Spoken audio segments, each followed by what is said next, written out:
Hello, listeners. I'm your host, Amara, and this is Black Girl Gone, a true crime podcast.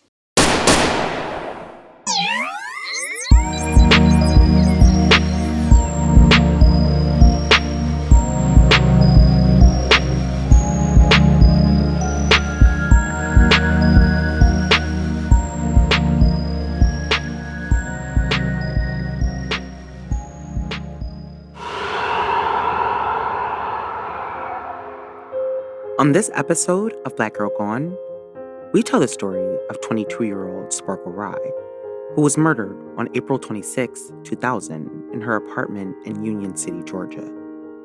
A month before, Sparkle had gotten married and had a 5-month-old daughter. The day that she was murdered, her husband came home and found her covered in blood. She had been strangled and stabbed multiple times. Their daughter was also there, just feet away from her, but unharmed. After Sparkle's murder, suspicion fell on the most obvious suspect, her husband. But for 4 years, Sparkle's case remained unsolved. That was until a witness came forward and told police something that turned this story in an unbelievable direction. Who killed Sparkle, and why? This is Sparkle's story. The story of what happened to Sparkle in April 2000 is a story that may be familiar to you, especially if you watch a lot of true crime.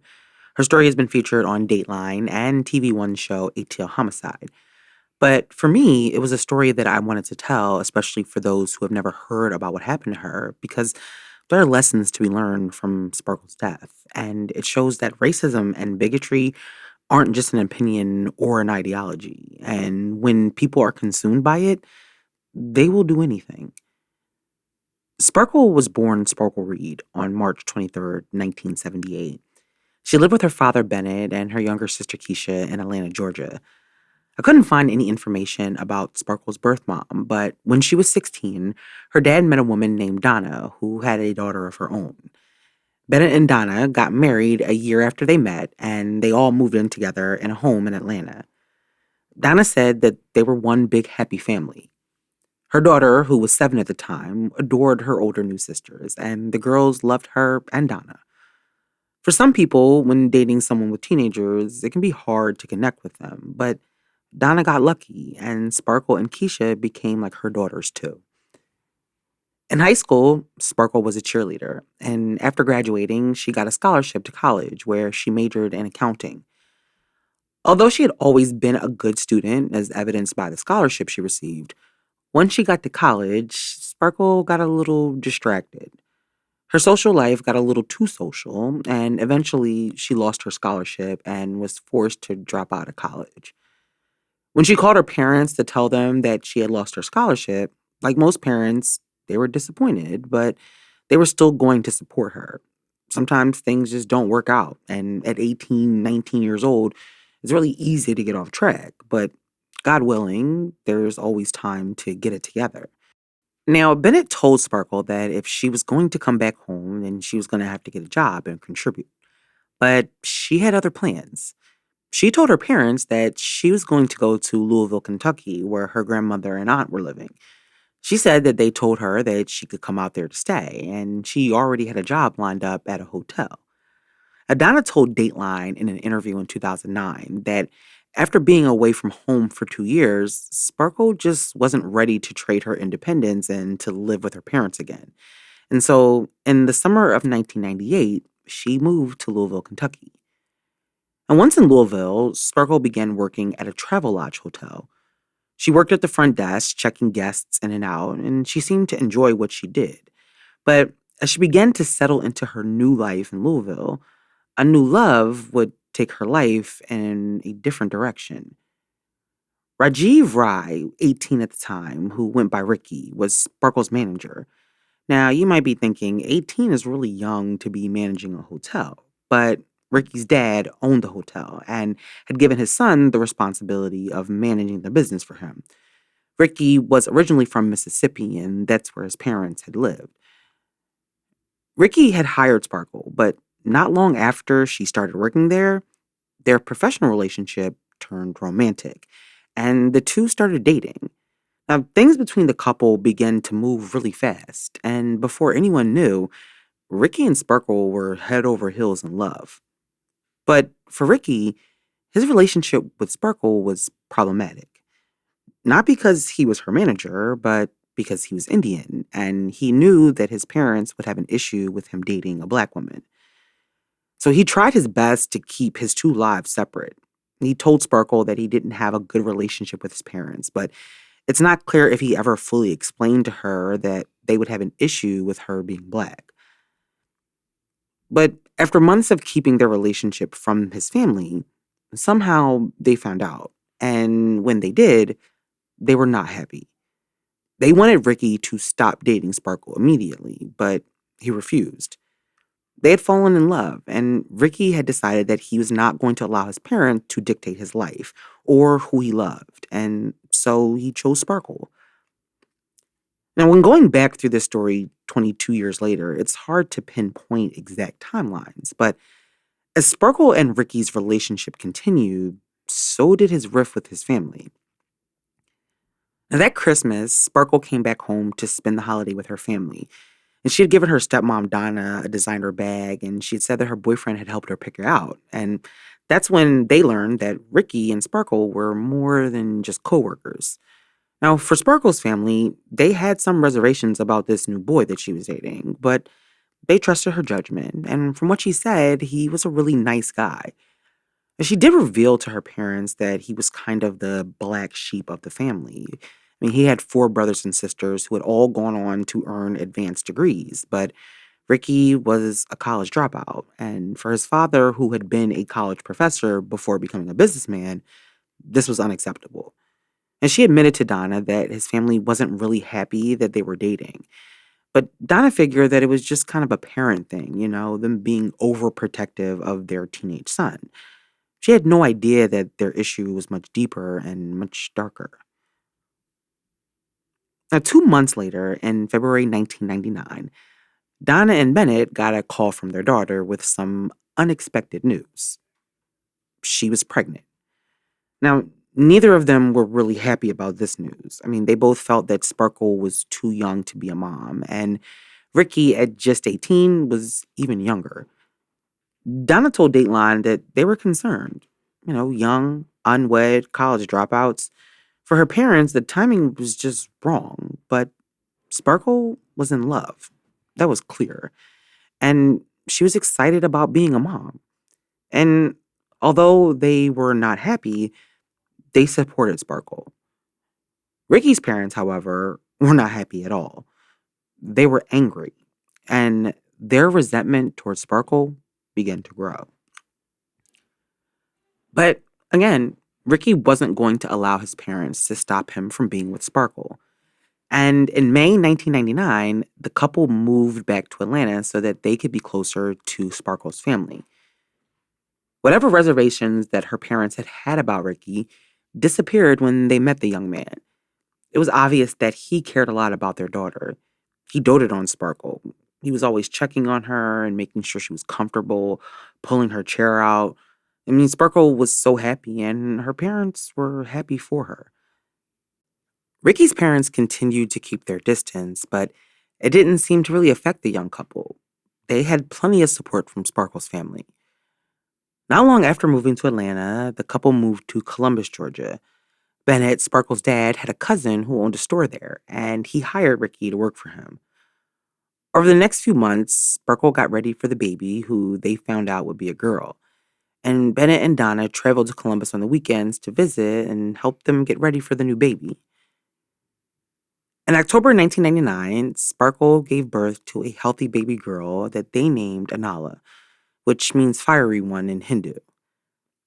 Both Ricky and Sparkle were excited to be parents, and Donna said that they were both naturals. She had stayed with the new parents for a few days after the baby was born to offer an extra hand, but they had adjusted to their new roles really well. Ricky was changing diapers and waking up for nighttime feedings. For Bennett and Donna, they were just happy that after a few hiccups, it seemed like everything was working out for Sparkle. She was happy, she had a beautiful baby, and a boyfriend who loved her. Ricky's parents, never came to meet their granddaughter. Now, Sparkle had begun to tell her parents things about Ricky's family that were concerning. When her dad had asked about them getting married, she told him that Ricky's family had chosen an Indian woman for him to marry. She also confided in Donna that at some point, Ricky's family had even offered her $10,000 to stop dating him, and that they blamed her for him not finishing school. His parents had gone to some extreme lengths to break up the couple, but so far, nothing had worked. But rather than accept the life that Ricky had chosen, they doubled down and refused to be a part of their lives. And so Ricky and Sparkle decided that they were going to get married. And they began to plan for a small ceremony that would take place on March 21st, 2000.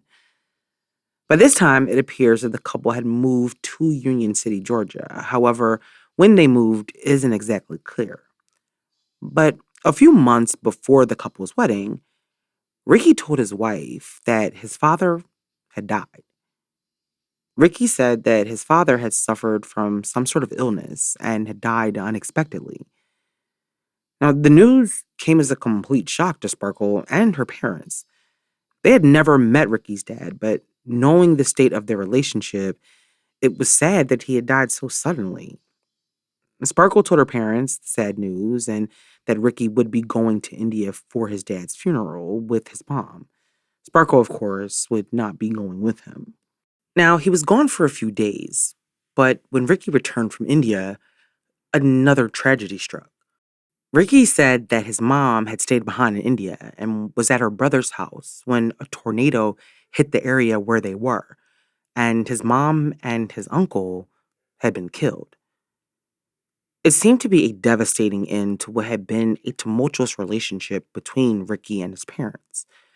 Sparkle's family felt terrible for Ricky, but his loss brought them all closer together. On March 21st, Ricky and Sparkle got married in a small ceremony. Donna recalled how bad she felt for Ricky because none of his family, including his siblings, attended the wedding. He was all alone with no support. But what started off as a day filled with love and happiness took a turn when Bennett got a call from his cousin Walter with some unsettling information. After the ceremony, as they got ready to go back to Sparkle and Ricky's home for the reception, Bennett's cousin called him and told him that Ricky's mom had called the store looking for him. Now, maybe Walter was mistaken because Ricky's mom was dead. I mean, that's what he had told them. Bennett was very confused, and when he told Donna, she was confused too. She asked Bennett, why would Ricky lie about that? Neither of them knew why, but they decided to confront him about it right in front of Sparkle. They asked him about his mom being alive, and at first, Ricky adamantly denied that his mom was alive and that he had lied. But when Bennett told him that his mom had called the store, Ricky admitted that he had lied. His mom was alive, and so was his dad. Sparkle was speechless. She asked Ricky why he lied. He didn't have a response. And the fact that he had lied about his parents being dead was disturbing. And it changed the way Bennett and Donna saw their new son in law. Not only had he lied about his parents being dead. But they were not the only ones upset. Sparkle was too. She couldn't believe that he had lied to her.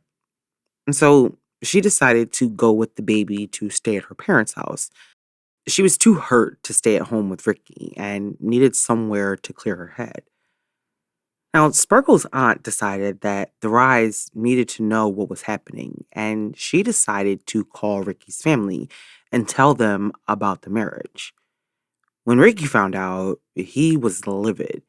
He called Sparkle's aunt, screaming at her for calling them.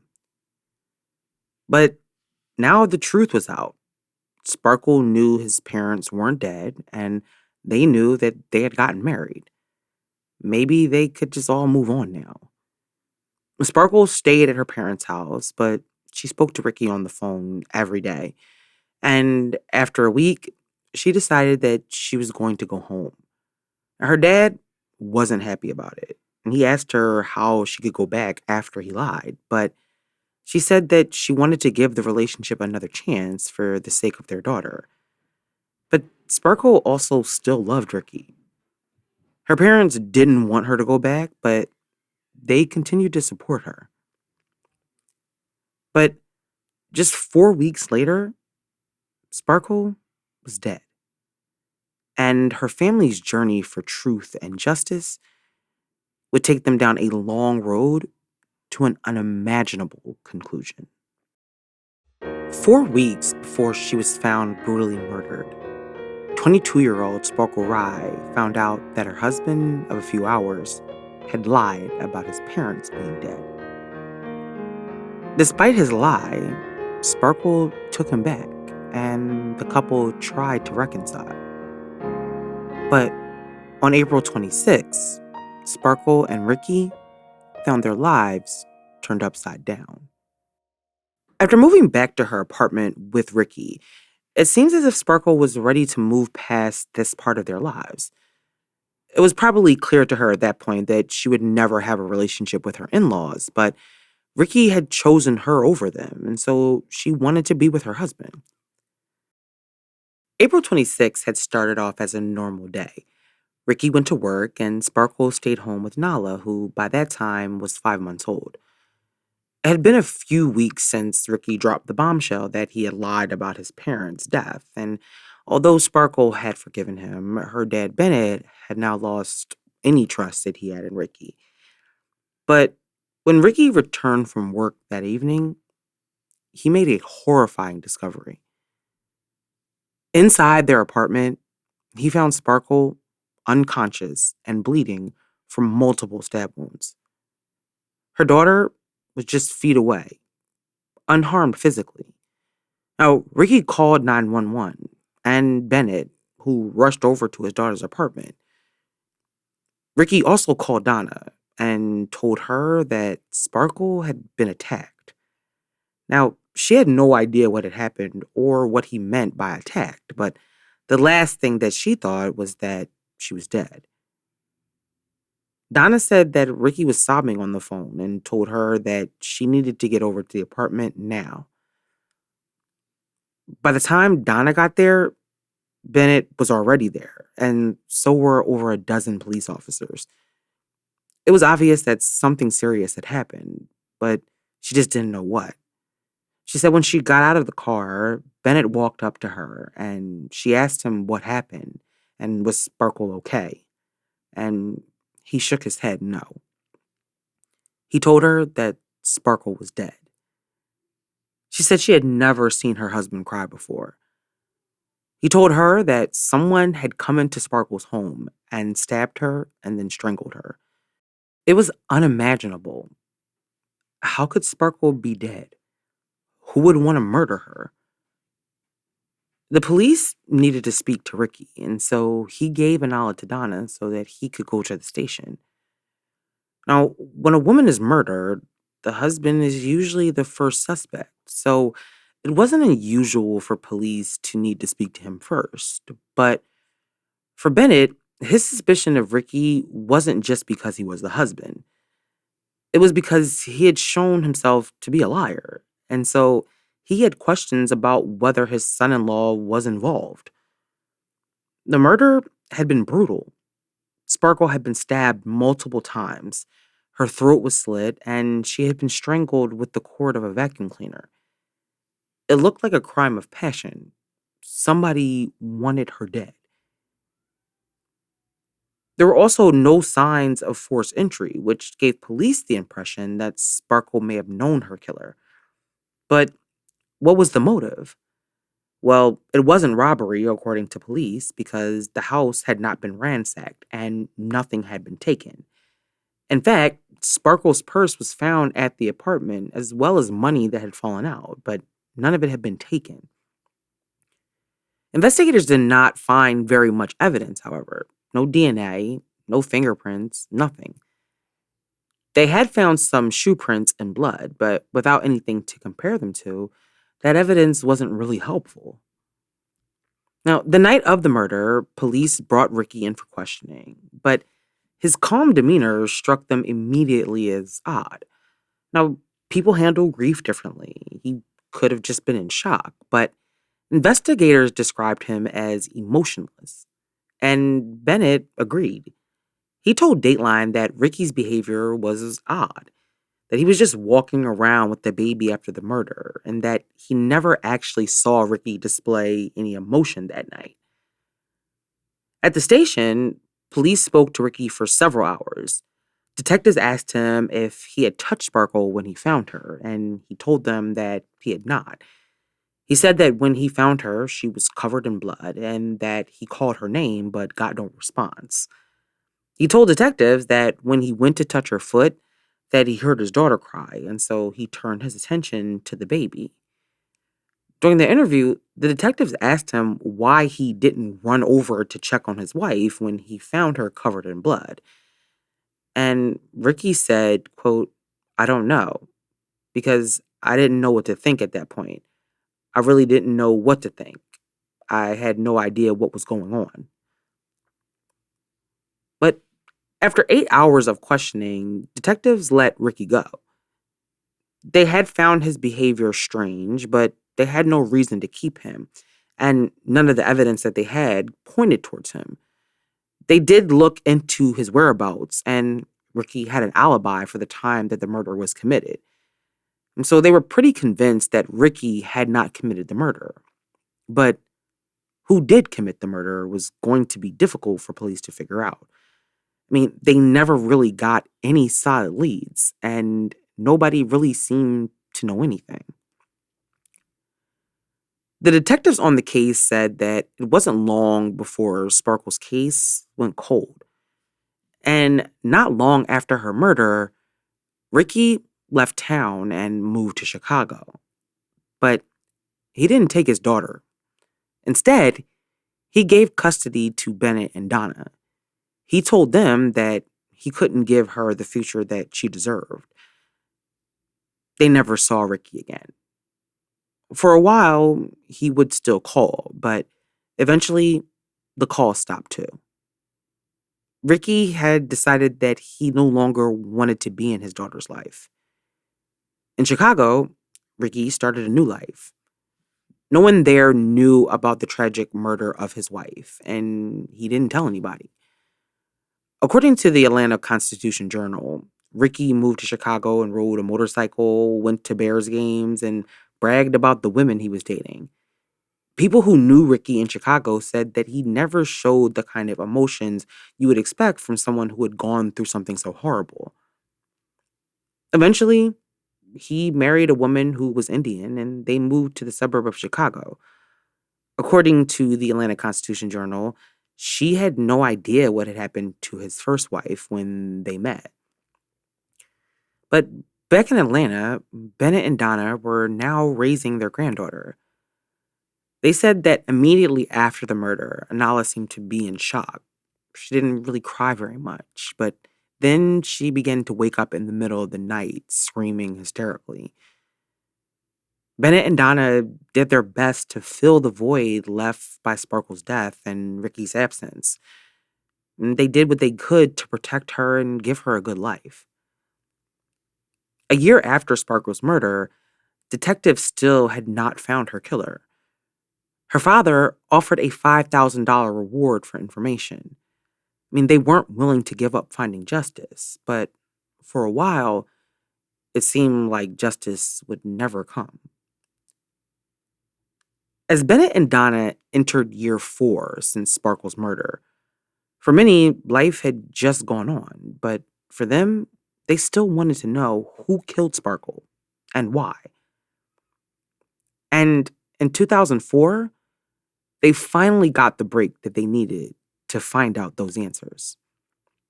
In January 2004, after a high-speed chase, police in Atlanta arrested a young woman who said that she had information about Sparkle's murder. Well, she had more than information. She had actually witnessed Sparkle's murder. She told the detectives that she and another young lady who she was friends with had gone with her cousin, Cleveland Clark, who had convinced them to come with him to do what they thought was a drug deal. But once they had gotten to the apartments where Sparkle lived, her cousin told the two girls to get out of the car and knock on the door to see who was inside. Now, they went and knocked on Sparkle's door and then came back to report that there was a young woman there with a baby. He told them to go back to the apartment and knock again, and this time asked to use the bathroom. But this time, Cleveland went with them, and he stood behind the girls while they knocked. And when Sparkle opened the door, Cleveland followed the girls inside. She said that Cleveland then asked the woman who answered the door if her name was Sparkle. And when she confirmed, Cleveland attacked her, knocking her to the ground and strangling her with a vacuum cleaner cord. He then got a knife and began stabbing her repeatedly. When he was done, he made the girls promise not to say anything. And for 4 years, they didn't. And after the murder, they said that they stopped at a local supermarket where Cleveland picked up a wire transfer from Western Union. And the next day, the young woman said that she heard her cousin on the phone with a man, and he said, quote unquote, "It's done." The information that detectives had received was shocking.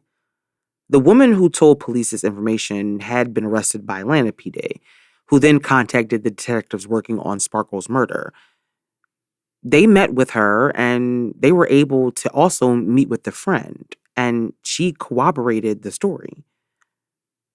They ended up finding Cleveland Clark also. He was a convicted felon who happened to be in jail in Mississippi at the time. Detectives went to speak to him, but he refused to talk.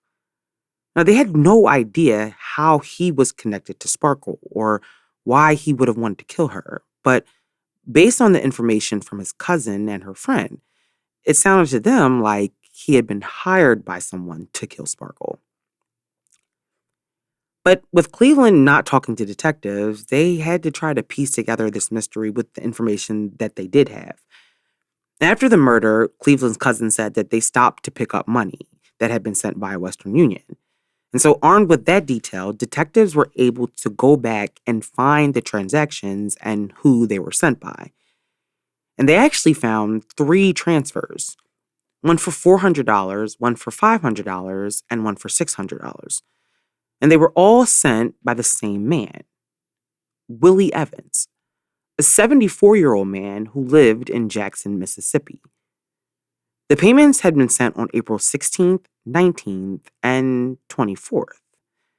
But who was Willie Green, and how was he connected to Sparkle? After learning Willie's identity, detectives made contact with him. But Willie, at first, didn't want to cooperate with detectives. But the detectives on the case told Dateline that after he told Willie that he knew that he was lying, Willie decided that he wanted to talk. He started calling the detective, leaving messages, and the detective said that he could tell that Willie was becoming a little bit more frantic with each message. Now, when the detective got back in touch with Willie, he had changed his tune, and he now wanted to meet the detective. And so he arranged to meet with him, but he was also going to bring a friend of his named Herbert Green, another man that did not seem to have any connection to Sparkle. So who was he, and what did he have to do with Sparkle's murder?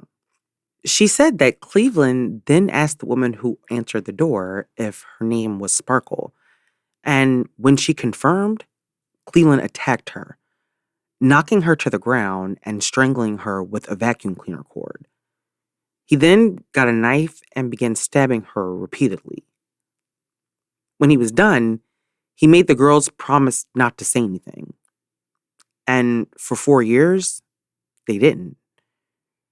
And after the murder, they said that they stopped at a local supermarket where Cleveland picked up a wire transfer from Western Union. And the next day, the young woman said that she heard her cousin on the phone with a man, and he said, quote unquote, "It's done."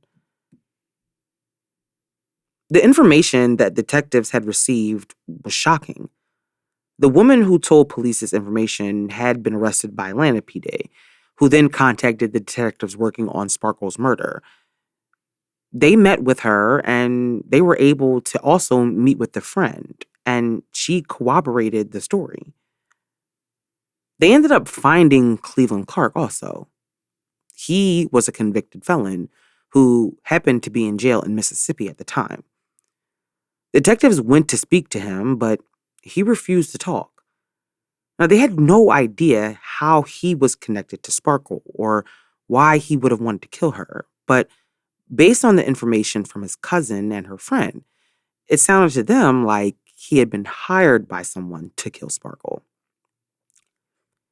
But with Cleveland not talking to detectives, they had to try to piece together this mystery with the information that they did have. After the murder, Cleveland's cousin said that they stopped to pick up money that had been sent by Western Union. And so, armed with that detail, detectives were able to go back and find the transactions and who they were sent by. And they actually found 3 transfers, one for $400, one for $500, and one for $600. And they were all sent by the same man, Willie Evans, a 74-year-old man who lived in Jackson, Mississippi. The payments had been sent on April 16th, 19th, and 24th. But who was Willie Green? And how was he connected to Sparkle? After learning Willie's identity, detectives made contact with him. But Willie, at first, didn't want to cooperate with detectives. But the detectives on the case told Dateline that after he told Willie that he knew that he was lying, Willie decided that he wanted to talk.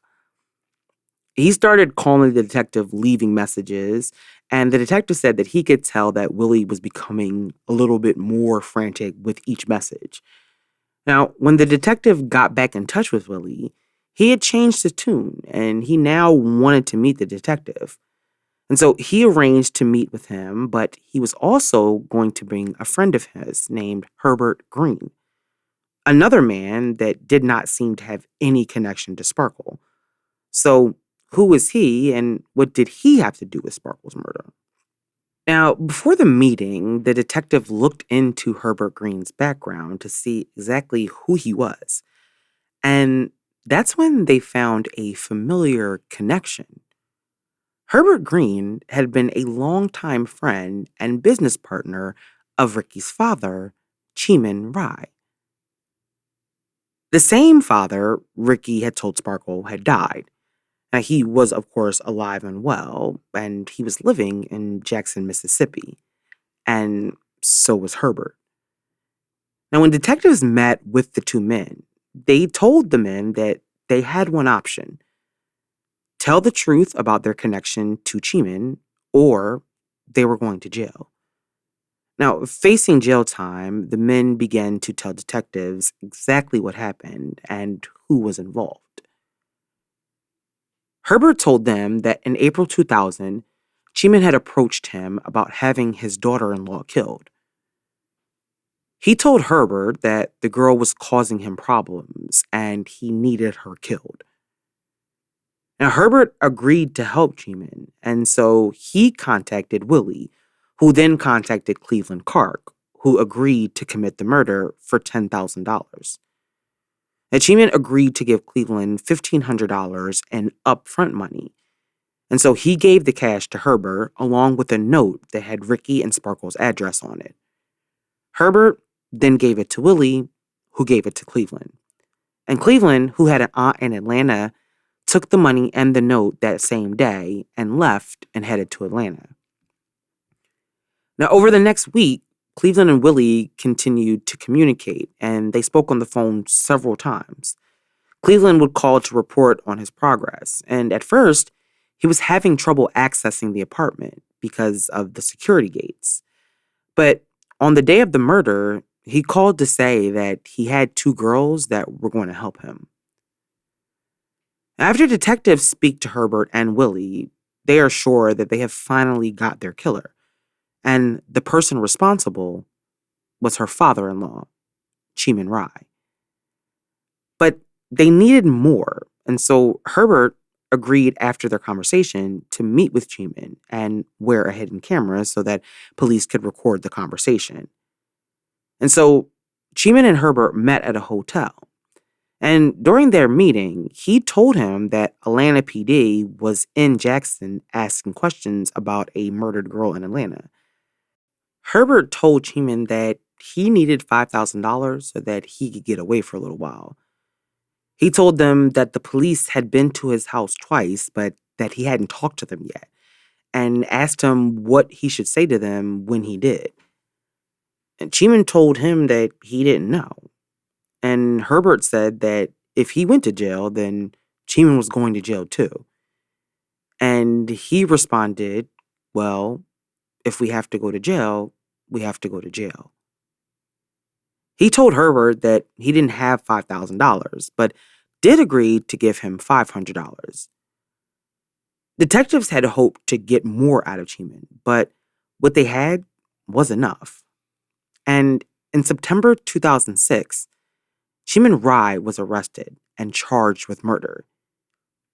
He was indicted along with Cleveland Clark, Herbert Green, and Willie Evans. The state was seeking the death penalty against Cheeman. In 2008, Cheeman's trial began. And for the prosecution, his motive was obvious. Cheeman had hired a hitman to kill Sparkle because he didn't want his Indian son to be with a black woman. They had all the evidence that they needed and witnesses willing to testify against him. But not everyone believed that Cheeman had committed this crime. There were people that did not believe that he was a racist. Cheeman had been a math professor at an HBCU and had never had any issues during his tenure. After teaching, he opened up several businesses and was well known by people in the community. None of them knew him to be a racist. But working with people of color or teaching black people or working with them is different than having them become a member of your family. And so prosecutors laid out a case that showed that despite his proximity to black people, his time teaching and working with them, when his son started dating a black woman, it was a no-no. And when he found out that they were married, he hired someone to get rid of Sparkle and solve his own problem. The jury sided with the prosecution, and Cheeman Rai was convicted on all counts. The jury sentenced him to life in prison without parole. After 8 years, justice has finally been served, but it was bittersweet for Bennett and Donna. They were the ones left with the pieces of what Cheeman had destroyed. Ricky had moved on, and he was in jail, but they were left to raise a child who had lost both of her parents because her grandfather hated her mother. When Sparkle and Ricky met at that hotel in Louisville, they had no way of knowing what would happen. She couldn't have predicted the series of events that ended with her own father-in-law having her murdered. And despite his parents' reservations, Ricky had chosen to be with Sparkle. They were both young, but by all accounts, they were in love, and they were excited about their new baby and their new life. So it's really hard to understand how Ricky could have just left his daughter and never looked back. Bennett and Donna did all that they could to give Sparkle's daughter the life that she couldn't. And after years of wondering, they finally got the answers that they were looking for. It just was something that nobody expected. It's not just about the things that people will do for love. It's also about the things that people will do for hate. May Sparkle Rai rest in peace. Thank you for listening to this week's episode. We'll be back next week with a brand new episode. Make sure you subscribe to the show so you never miss an episode. It also helps our show grow. As always, follow us on Instagram, Twitter, TikTok, and Facebook.